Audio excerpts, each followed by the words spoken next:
अस्सलामुअलैकुम एवरीवन। आज हम डिस्कस करेंगे हमारा एफपीएससी सेशन का लॉन्ग क्विज। हमारे लॉन्ग क्विज में आपको पता है जनरल वही ट्रेंड रखा गया था। हमने इंक्लूड की थी केमिस्ट्री, इंग्लिश और बीएड का पोर्शन।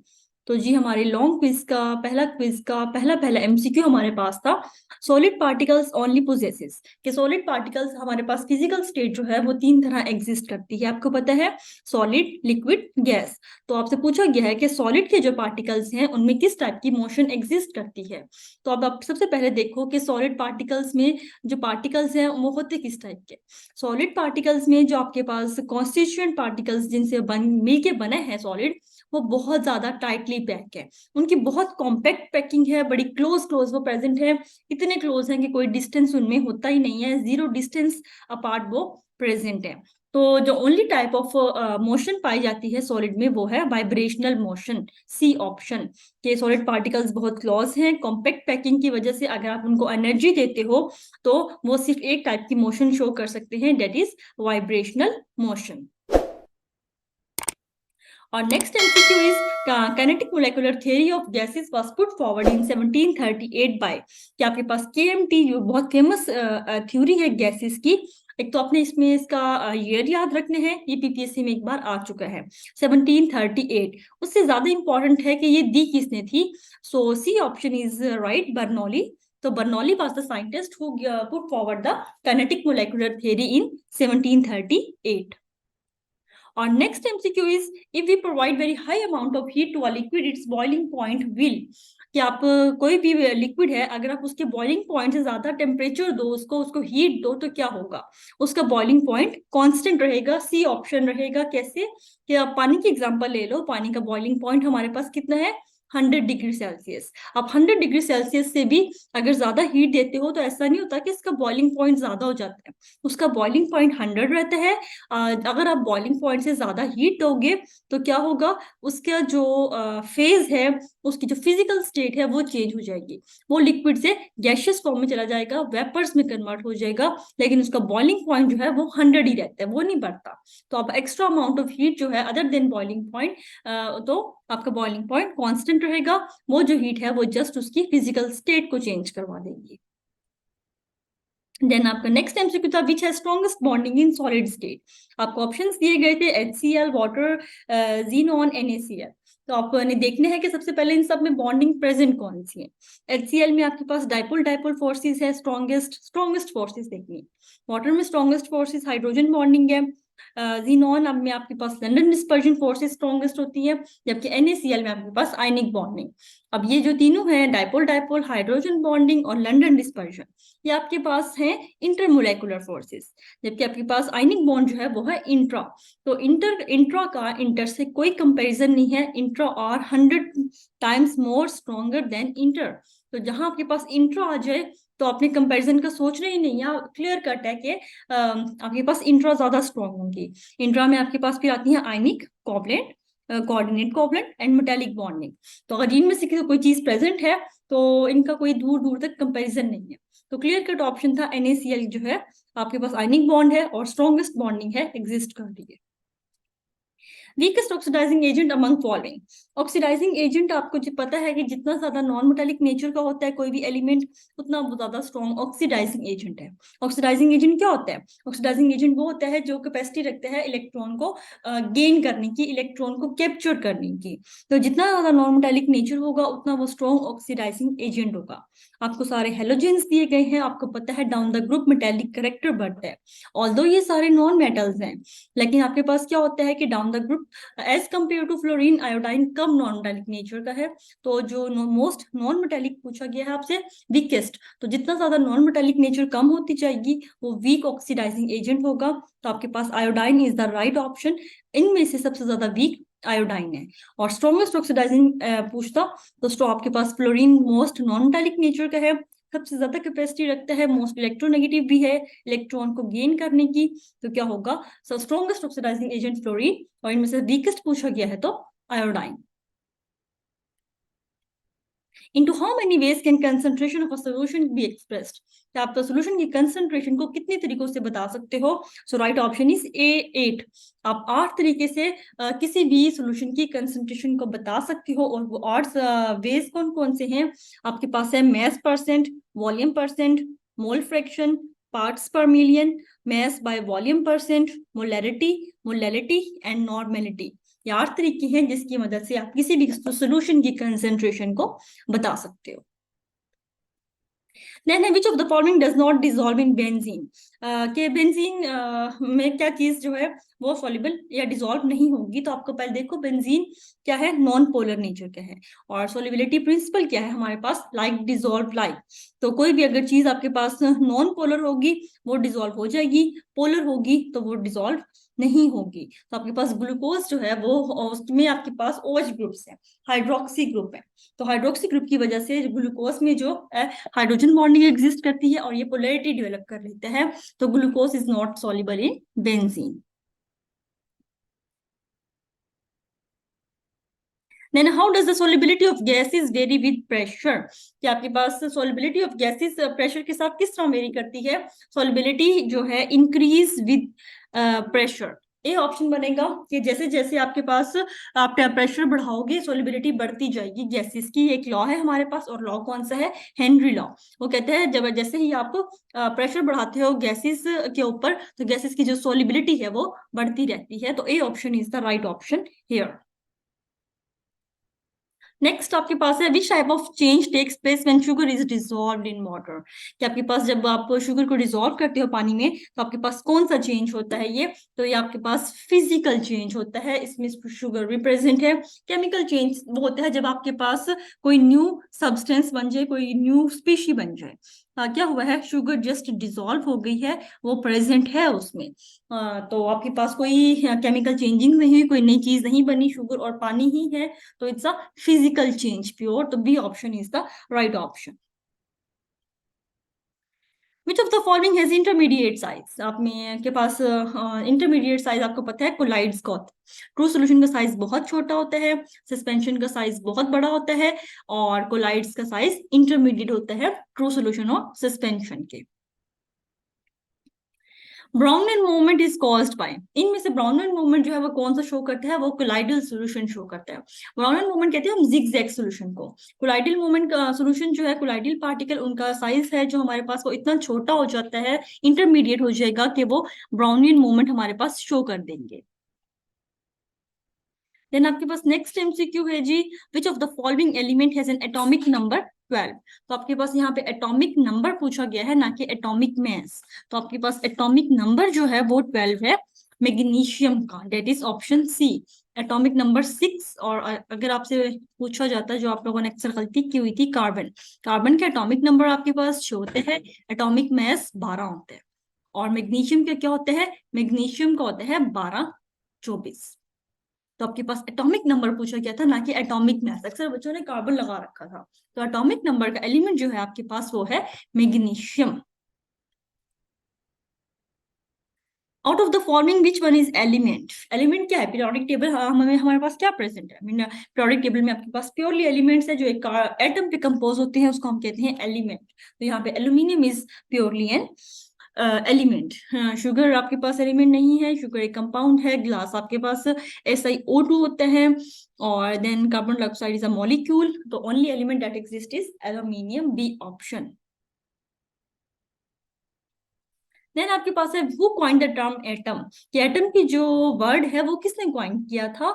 तो आपके पास 4 ऑप्शन थे, डेमोक्रेटिस, थॉमसन, डाल्टन, बेrzelius। तो आपके पास क्लियर कट है कि Democritus was a scientist who coined the term atom for smallest particle. Democritus, A option. Which of the following can be colorless in 3D series? कि आपके पास 3D series में कौन सा इनमें से है जो कि कलरलेस हो सकता है? तो आपके पास बल्कि होगा, हो सकता नहीं बल्कि होना चाहिए था, should be colourless in 3D series. तो आपके पास देखो कलर आता है क्यों? कलर हम कहते हैं ट्रांजिशन सीरीज में आता है डीडी ट्रांजिशन की वजह से। डीडी ट्रांजिशन का मतलब क्या है? आपके पास ऑर्बिटल जो डी है वो 5 है, जिसमें से जैसे ही कोई लिगेंड करीब आता है ना, तो इन ऑर्बिटल्स की स्प्लिटिंग हो जाती है। जब इन ऑर्बिटल्स की स्प्लिटिंग होगी तो 3 नीचे आ जाते हैं, 2 ऊपर चले जाते हैं। अब यहाँ पे कोई फॉर एग्जाम्पल इलेक्ट्रॉन है, यहाँ इलेक्ट्रॉन है, तो क्या होता है जी कि आपके पास इसको हम कहते हैं T2G, ट्रिपली degenerate orbitals, T2G। EG कहते हैं हम डबली डिजेनरेट, के 2 ऑर्बिटल्स हैं, डिजेनरेट है, सेम एनर्जी लेवल पे है, तो ट्रिपली डिजेनरेट और डबली डिजेनरेट। अब जैसे ही यहाँ पे फॉर एग्जांपल T2G में इलेक्ट्रॉन है, हम इसको एनर्जी देंगे, किसी भी सोर्स से एनर्जी दी, इसको हीट की फॉर्म में, लाइट की फॉर्म में, ये इलेक्ट्रॉन हम आपके पास एक्साइट हो जाएंगे और EG में चले जाएंगे। अगर ये एक्साइट होके ऊपर जाते हैं तो इस चीज को हम कहते हैं DD ट्रांजिशन, कि ये 5 ऑर्बिटल स्प्लिट हो गए थे हाफ में, 3 नीचे आ गए, 2 ऊपर चले गए, तो डी से डी में ही गया है। तो DD ट्रांजिशन की वजह से जब भी DD ट्रांजिशन होगी आपके पास कलर आएगा, बिकॉज इलेक्ट्रॉन यहाँ पे स्टेबल नहीं होगा, वो वापस आएगा, एक्स्ट्रा एनर्जी को इमिट करेगा, और वो एक्स्ट्रा एनर्जी ट्रांजिशन मेटल्स की विजिबल रेंज में होती है। इस वजह से हम कहते हैं कि इनके कंपाउंड्स कलर्ड होते हैं। तो जब भी आपके पास इलेक्ट्रॉन की पॉसिबिलिटी होगी ट्रांजिशन की, तो DD ट्रांजिशन होगी और कंपाउंड कलर हो जाएगा। लेकिन यहाँ पे देखो निकल 2 पॉजिटिव में क्या होता है, आपने ये देखा स्कैंडियम 3 पॉजिटिव में क्यों कहा गया है, because scandium is a non typical transition element. Non typical क्यों कहते हैं, इसी वजह से देखो इसके इलेक्ट्रॉनिक कन्फिग्रेशन निकालो अगर, तो ये है 3D1 4s2। तो स्कैंडियम 3+ का मतलब क्या है कि इसके 2 इलेक्ट्रॉन एस से भी निकल चुके हैं और एक डी वाला भी निकल गया है। इसमें डी में इलेक्ट्रॉन 0 है, इसमें डी में इलेक्ट्रॉन्स हैं ही नहीं। जब आपके पास डी में इलेक्ट्रॉन्स होंगे ही नहीं तो DD ट्रांजिशन तभी होगी ना जब कोई इलेक्ट्रॉन है। इलेक्ट्रॉन ने एक्साइट होना, ऑर्बिटल ने तो नहीं एक्साइट होना। तो जब इलेक्ट्रॉन की एक्साइटेशन होगी तभी आपके पास DD ट्रांजिशन पॉसिबल है। जब डी में इलेक्ट्रॉन ही निकल गया है, वो इलेक्ट्रॉन है ही नहीं, तो आप क्या कहोगे कि इसमें DD ट्रांजिशन का चांस नहीं है, तो ये इसका मोस्ट प्रोबेबल है, ये कलरलेस होगा आपके पास। इसी तरह आपके पास ऐसी कंडीशन जहां पे D0 आ जाए या D10 आ जाए, ये वाले कंपाउंड्स आपके पास कलरलेस होते हैं। D0 में इलेक्ट्रॉन है ही नहीं, और D10 में क्या मतलब है, D10 का मतलब ये है कि 10 के 10 इलेक्ट्रॉन इसमें फिल है। अब ऑर्बिटल में कोई स्पेस ही नहीं है DD ट्रांजिशन के लिए, ये इलेक्ट्रॉन एक्साइट होकर कहाँ जाएगा, ऊपर तो जगह ही नहीं है। 4 इलेक्ट्रॉन आ सकते थे 2 ऑर्बिटल्स में, वो चारों आ गए हैं। तो D10 और D0 अगर आपके पास किसी तरह पॉसिबिलिटी बन रही है, तो वो जो आपके पास कंपाउंड्स या एलिमेंट्स होंगे आपके ट्रांजिशन सीरीज के, वो आपके पास कलरलेस हो जाएंगे। Most valuable and expensive element of the periodic table, ये सबसे ज्यादा वैल्यूएबल आपके पास कौन सा एलिमेंट पाया जाता है, सो जी ये आपके पास है rhodium. C option is the right option, rhodium is the most valuable and expensive metal of the periodic table. In fact जो गोल्ड होता है अच्छे वाला गोल्ड, वो हमेशा आप देखोगे रोडियम प्लेटेड लिखा होता है उसके ऊपर, क्यों, क्योंकि एक्सपेंसिव प्लेटिंग की होती है फर्दर आपने। तो rhodium is the most expensive metal in the periodic table, gold platinum नहीं है। C option.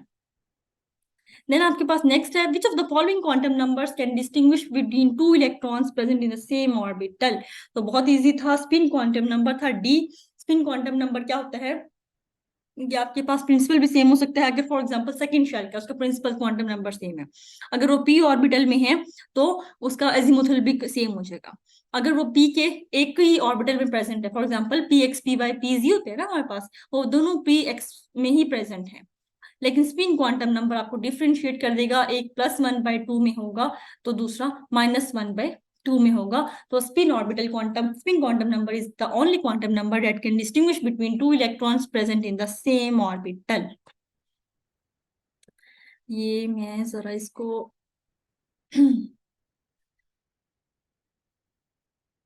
इरेज किया, ऑप्शन क्यों नहीं आ रही। ओके हम आगे मूव करते हैं, ओके। नेक्स्ट आपके पास है, which quantum number give spectral orientation of an orbital. बहुत इजी है कि मैग्नेटिक क्वांटम नंबर वो क्वांटम नंबर है जो कि आपको ओरिएंटेशन बताते हैं ऑर्बिटल्स की, कि वो अराउंड 3 एक्सिस आपके पास है, X axis, Y axis, Z axis. तो अराउंड विच एक्सिस वो प्रेजेंट है, उसकी ओरिएंटेशन क्या है, तो आपको बताता है magnetic quantum number. Maximum number of electrons with L is equal to 3, कितने इलेक्ट्रॉन्स आ सकते हैं अगर आपके पास L इज इक्वल टू 3 है, तो आपके पास 14 इलेक्ट्रॉन्स आ सकते हैं। L की वैल्यू क्या होती है, ये आपके पास L की वैल्यू है SPDF। एल की वैल्यू इसके लिए 0 होती है, इसके लिए 1 है, इसके लिए 2 है, इसके लिए 3 है।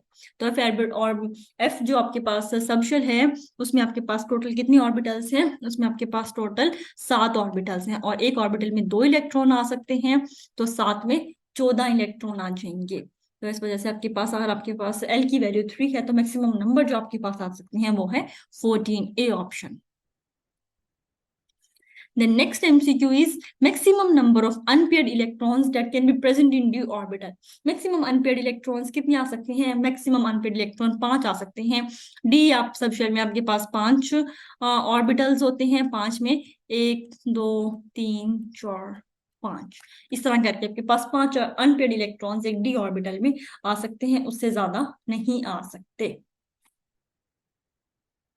देन जी हमारे पास नेक्स्ट एमसीक्यू है, which of the following is the weakest. आपको बॉन्ड्स दिए गए हैं, इनमें से सबसे ज्यादा वीकेस्ट कौन सा है? क्लियर कट है, वन डेर वाल्स फोर्सेस। तीनों इंट्रामोलेकुलर हैं, स्ट्रॉन्ग हैं। इनमें कंपैरिजन किया जाए तो सबसे ज्यादा स्ट्रॉन्ग आयनिक है, देन मेटेलिक है, थर्ड पे कोवलेंट है। लेकिन van der Waals forces are the weakest forces. Van der Waals forces वो फोर्सेस होती हैं जो हर दो चीजों में प्रेजेंट है। अगर मैं जमीन पे खड़ी हूँ तो मेरे और जमीन के दरमियान कोई अट्रैक्शन है, मेरा हाथ टेबल पे रखा है तो मेरे हाथ और टेबल के दरमियान अट्रैक्शन है। हाँ, दुनिया की हर चीज वो जहां भी है उसके और साथ वाली चीज में अट्रैक्शन है, that is called the van der Waals attraction, and these are the weakest forces among inter और intra. Bond angle around atom having sp2 hybridisation. अगर आपकी sp2 हाइब्रिडाइजेशन है तो आपका बॉन्ड एंगल बहुत क्लियर कट है, 120 होता है, आपकी ट्राइंगुलर प्लेनर शेप बनती है और sp2 हाइब्रिडाइजेशन होती है। इसको आप सर ने आपको सिखा रखा है एक वीडियो में किसी क्विज में, किसी भी आपको स्पीशीज दी जाए उसमें आपको हाइब्रिडाइजेशन फाइंड करनी है, तो एक सिंपल सा फॉर्मूला है, तो आप वो वीडियो देखो लिंक में और सर से पूछ लो, या फिर अगर भूल गई है तो। Which among following was described by Lewis and Kossel. Lewis and Kossel ने हमें एक बॉन्ड दिया था, और वो कौन सा बॉन्ड दिया था? उसने हमें आयनिक एंड कोवलेंट बॉन्ड दिया था। आयनिक एंड कोवलेंट बॉन्ड की जो डेफिनेशन थी वो हमें Lewis and Kossel was the scientist.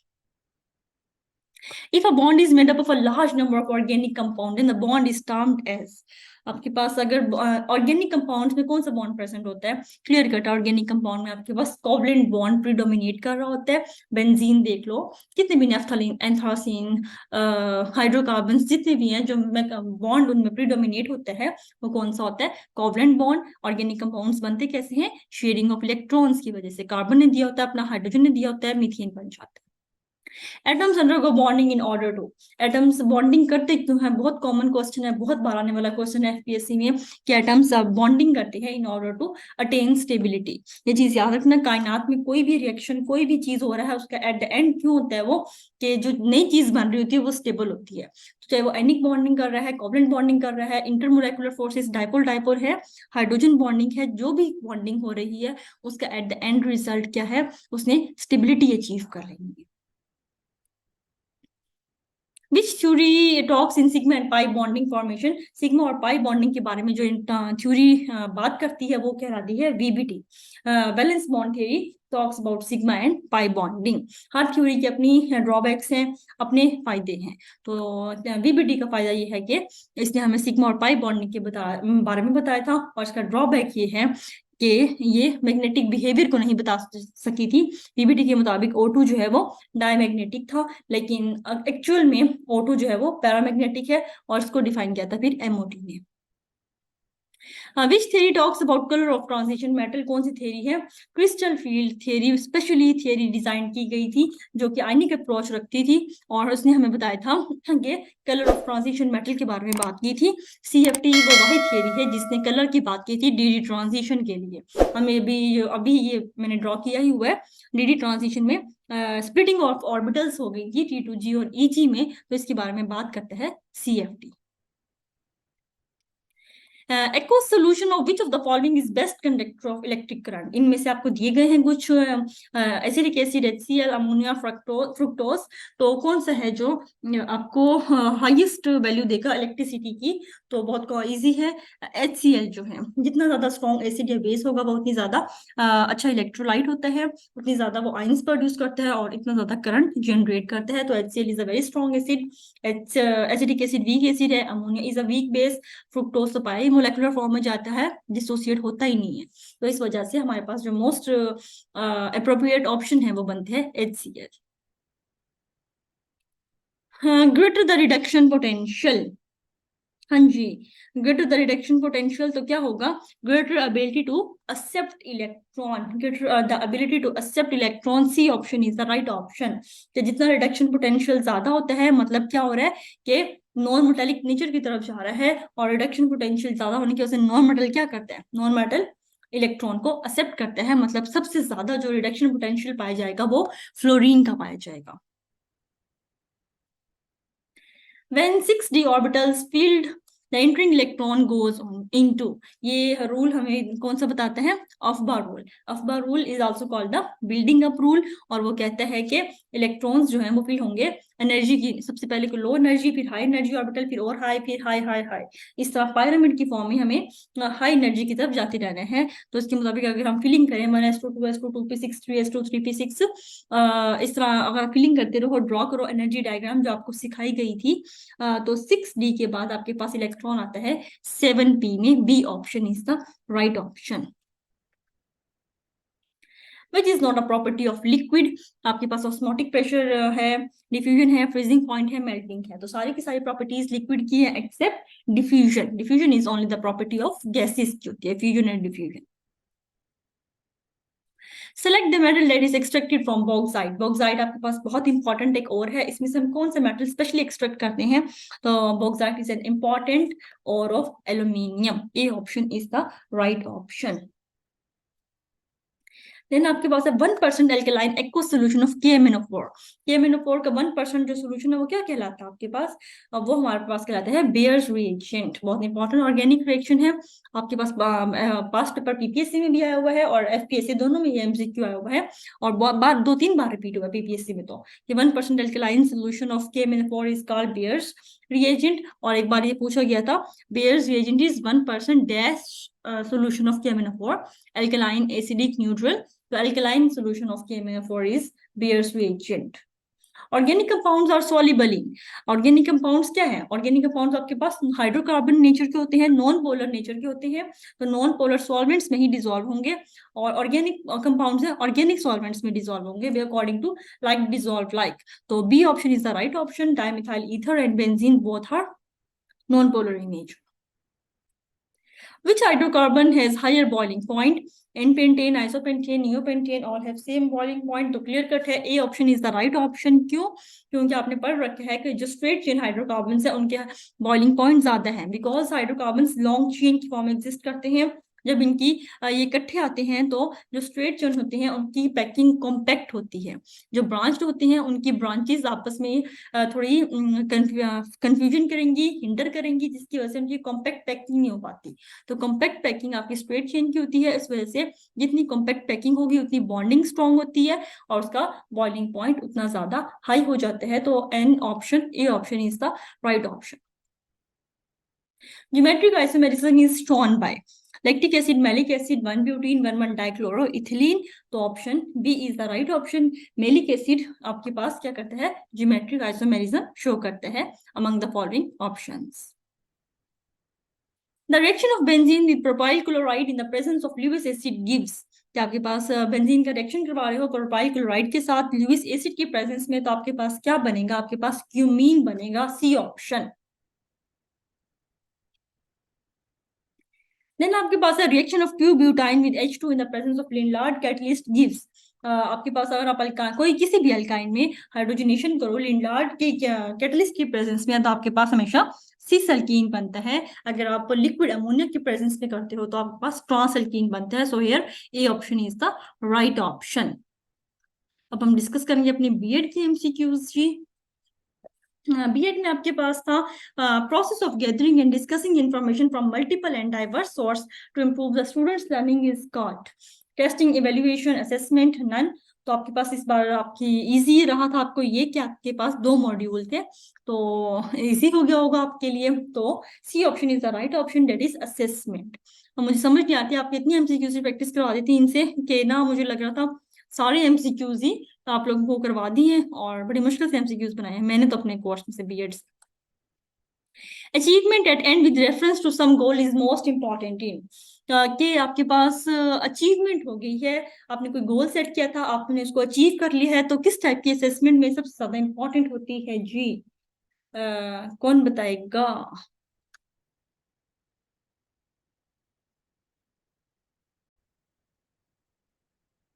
तो आपके पास जी राइट ऑप्शन है बी ऑप्शन, प्रोडक्ट। प्रोडक्ट में आप एट द एंड रिजल्ट पे फोकस करते हो। आप अगर क्लास असेसमेंट की बात की जाए तो आपका क्लास में क्या गोल होता है कि आपने मार्क्स ज्यादा लेंगे। अगर आप मार्क्स गेन कर लेते हो तो ये आपकी प्रोडक्ट असेसमेंट है कि आपने अचीवमेंट कर ली है जो आपका गोल था। तो प्रोडक्ट असेसमेंट वाहिद है जिसमें हम एट द एंड रिजल्ट पे फोकस करते हैं। If a student is weak in calculation of solution making process, then helping student in calculation is, आप किसी भी वीक पार्ट में स्टूडेंट की मदद करना उसको हम क्या कहते हैं? Diagnostic assessment, that is a B option. Assessment is a बार बार पूछे जाने वाला एमसीक्यू, सिस्टमैटिक प्रोसेस। इसको मैं बहुत डिटेल से बता चुकी हूँ आपको पहले भी। Education system followed in education से, हमारे जो एजुकेशन सिस्टम चल रहा है उसमें कौन सा सिस्टम या असेसमेंट का फॉलो किया जाता है? तो उसमें हमारे पास नॉर्म रेफर्ड असेसमेंट किया जाता है। हमारे एजुकेशन सिस्टम में नंबर लेना जरूरी है। आपकी परफॉर्मेंस क्या है, आपने कितना कॉन्सेप्ट्स क्लियर किए हैं, इससे कोई कंसर्न नहीं होता। एट द एंड वही आगे जा रहा होता है जिसके नंबर ज्यादा होते हैं। तो हमारे पाकिस्तान के जो एजुकेशन सिस्टम फॉलो हो रहा है वो कौन सा है? Norm referenced assessment. देन आपके पास है if your test include topic of chemical kinetics it can be said as, तो आप उसको क्या कहते हैं? तो आप उसको कहते हैं कंटेंट इनवैलिड। डी ऑप्शन, के देखो कंटेंट इनवैलिड कैसे है? आपके मैंने इंक्लूड किए थे पहले नो मॉड्यूल्स, ठीक है। नो मॉड्यूल्स में केमिकल काइनेटिक्स नहीं था, केमिकल काइनेटिक्स हमारा बहुत एंड का मॉड्यूल था। आप तैयारी करके आते पहले नो की, आगे टेस्ट में दे दूं 10 नंबरों का केमिकल काइनेटिक्स का, तो क्या हो जाएगा? कंटेंट इनवैलिड टाइप आ जाएगी टेस्ट की। C, D option, sorry. Link between reliability and validity, तो आपके पास रिलायबिलिटी और वैलिडिटी का लिंक क्या है? डायरेक्ट लिंक था। कोई चीज अगर आपके पास वैलिड है तो ऑब्वियस बात है वो रिलायबल है। Formal face to face meeting design for the purpose of assessment is, आपने पहले भी बताया था कि फॉर्मल फेस टू फेस क्या होता है? इंटरव्यू, जो कि आप इंशाल्लाह दोगे अपने एफपीएससी टेस्ट के बाद, फॉर्मल एफपीएससी की चेयरमैन के साथ बैठ के। जो FPSC test at centre is an example of, FPSC का टेस्ट देते हो सेंटर पे, वो क्या होती है? वो होता है जी आपके पास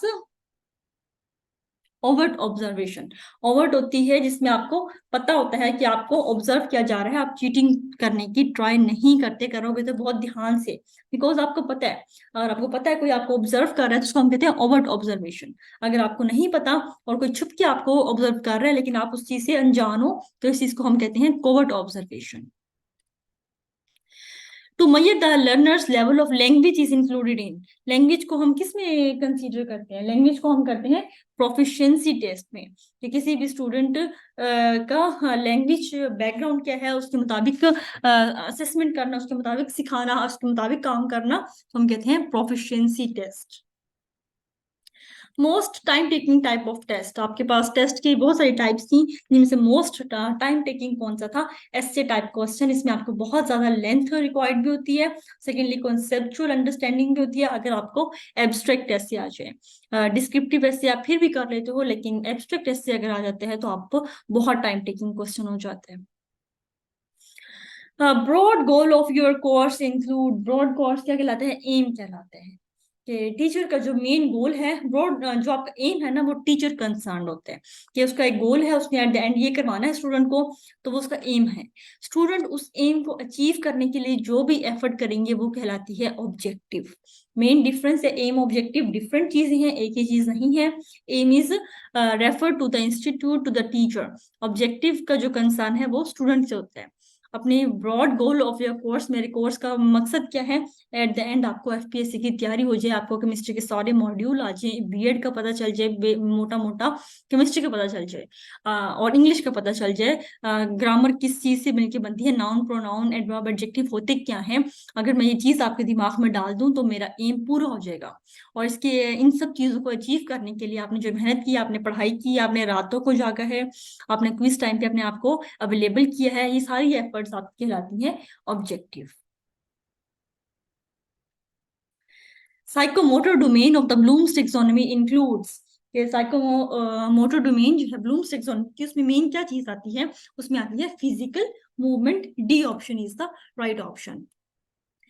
infer, follow, interpret, summarise, demonstrate, cite and interpolate are all, sorry, are all verbs representing what level of Bloom's taxonomy। ये सारी जो चीजें मैं बोली है मैंने, वो Bloom's taxonomy की कौन से लेवल को रिप्रेजेंट करती हैं? They represent comprehension. ये सारी आप डिटेल से पहले बता चुके हो, दे चुके हो quiz. If students construct a model to show how something works, they are, student कोई मॉडल को कंस्ट्रक्ट कर रहे हैं टू शो हाउ समथिंग, कि कोई चीज किस तरह काम कर रही है, तो वो क्या कर रहे हैं? दे आर, हाँ जी, एक सेकेंड दें इसको, ये थोड़ा सा हैंग हो गया। They are applying. B option is the right option. Listen to a teacher और trainer lies in which category of affective domain.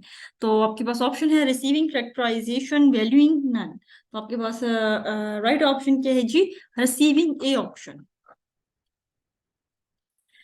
To break down the material into component parts to identify its organizational structure is called, बहुत easy है, क्या कहलाता है आपके पास? Analysis. कि आप किसी भी चीज को तोड़ फोड़ के उसके मेन यूनिट तक पहुंचना, हम बेसिक यूनिट तक पहुंचना कहलाता है एनालिसिस। ये ना रिमूव नहीं हो रहा है, सॉरी फॉर द, पता नहीं है जो ऑप्शन मेरे पास अवेलेबल नहीं आ रही है। एनोरेट में जस्ट सिलेक्ट हो रहा है, एक सेकेंड, ये आ गई है। ये आप लोग को तंग कर रही है हर एमसीक्यू में। आधा मिनट दें जरा, मैं ना इसका उनको अरेंज कर लूँ। वैसे भी आगे इंग्लिश है, केमिस्ट्री का हमें आगे कोई काम नहीं आना। देन हमारे पास जी लास्ट ऑप्शन पोर्शन था इंग्लिश का। इंग्लिश में आपके पास ग्रामर के पार्ट्स इंक्लूड थे, कुछ एक 9 पार्ट्स। तो पहला पहला जी आपके पास ऑप्शन या एमसीक्यू है, pick the correct option. Noun से दिया गया था, he was Luqman of his age, he was the Luqman of his age, he was the Luqman. फर्क क्या है? एक में एल छोटा है, एक में एल बड़ा है। तो राइट ऑप्शन है आपके पास सी ऑप्शन, कि आप प्रॉपर नाउन को as a common noun use कर सकते हो, उनका कैपिटल करके और दा साथ लगा के। तो यहाँ पे आपके पास सी ऑप्शन राइट ऑप्शन था, कि वो अपनी एज का लुकमान है, आपने उसको एक प्रॉपर बना दिया है। तो क्या हो गया है? आपने उसको कैपिटल कर देना है एक तो, और साथ में दा लगा देना है। फिर सेकंड एमसीक्यू था पिक द करेक्ट स्टेटमेंट, कि आपने करेक्ट स्टेटमेंट को पिक करना था। इसमें आपके पास है क्या statement? I, he and you abuse the baker. तो प्रोनाउन से लिया गया है, आई, ही, यू। आप देखो first case, second case, third case. तो अब आगे कंडीशन देखो क्या है। कंडीशन क्या है? कि मैंने, तुमने और उसने एक फकीर को गाली दी, बुरा भला कहा, ठीक है। तो ये गंदी बात है। जब भी कोई गंदी काम होता है, कोई बुरी चीज कर रहे हो, तो उसमें हम क्या सीक्वेंस रखते हैं? सबसे पहले मैं आती हूँ, फिर वो आता है, तुम, आप सबसे एंड में आता है।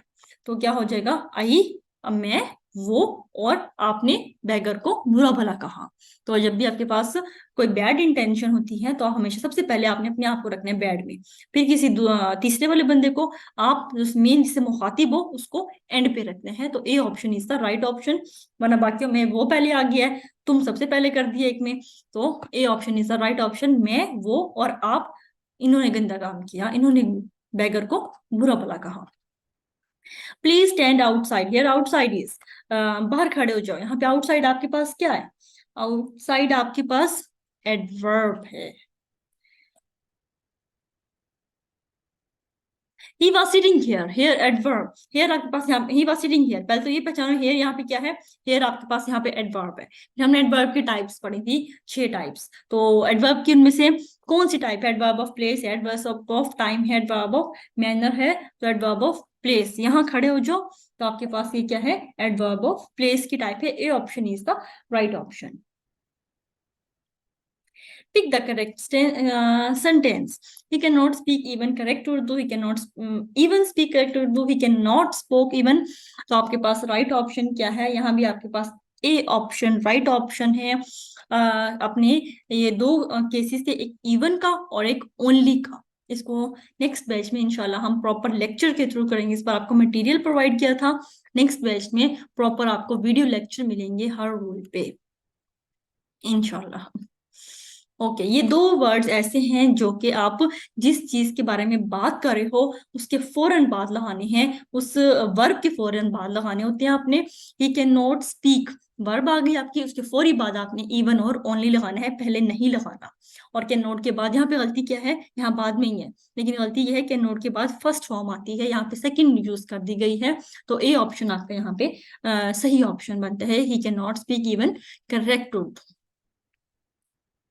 प्रपोजिशन यूज करनी थी जी आपने। We celebrated labour day at first May, on first May, in first May. तो हम सेलिब्रेट करते हैं लेबर डे को on the first May. B option is the right option. On लगता है आपके पास महीने या डेट के साथ, बल्कि आपको ज्यादा। Pick the correct preposition. आपके पास प्रपोजिशन से एक एमसीक्यू लास्ट में आता है, इस वजह से प्रपोजिशन जरा थोड़ी कंजंक्शन और प्रपोजिशन ज्यादा इंपॉर्टेंस रखती हैं। अली बस्ट इनटू टीयर्स, ये एक बस्ट के साथ हमेशा लगता है। आपके पास preposition into, Ali burst into tears, Ali बहुत ज्यादा रोया। फिर आपने कंजक्शन को चूज करना था, आइदर के साथ क्या लगता है, आइदर के साथ और लगता है। तो आपके पास ए ऑप्शन राइट ऑप्शन था, either you or I am guilty, either or, neither nor. Pick the correct sentence. तो आपने यहाँ पे जी सेंटेंस देखना है कौन सा है। He would rather die than take the rest, than take the rest, एक में ई है एक में ए है। He would rather die take the rest, कुछ भी नहीं लिखा है, तो आप पास बी ऑप्शन राइट ऑप्शन है। ही वुड रेदर डाई, ये भी कंजक्शन है, रेदर के साथ देन आता है, और क्या ए वाला आता है देन भी।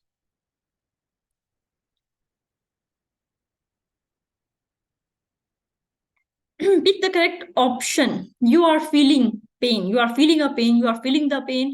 तो ए ऑप्शन आपके पास राइट ऑप्शन है जी, you are feeling pain। Abstract noun के साथ ना आता है ना दा आता है, कोई भी आर्टिकल यूज नहीं करते, तो pain is an abstract noun. तो आपके पास you are feeling pain simple आ जाएगा। देन आपके पास है pick the correct option, police is running after the thief, police are running, police was running. तो आपके पास बी ऑप्शन राइट ऑप्शन है। पुलिस आपके पास ऐसा नाउन है जिसको आप कलेक्टिव नाउन कहते हो, जो कि आप प्लूरल में लेते हो। तो प्लूरल नाउन के साथ हमेशा प्लूरल वर्ब लगेगी, हेल्पिंग वर्ब। तो police are running after the thief, B option. Then आपने सिनोनिम बताना था एब्निगेट का। तो एब्निगेट हम कहते हैं छोड़ देना, तर्क कर देना, रिजेक्ट कर देना किसी चीज को। तो C option is the right option. Synonym of abnegate is reject. Synonym of absurd, absurd कहते हैं किसी फूलिश चीज को, nonsense. C option is the right option. Antonym of candid, candid का उलट पूछा गया है अब आपसे, तो आपको पहले कैंडिड का सही मतलब पता हो।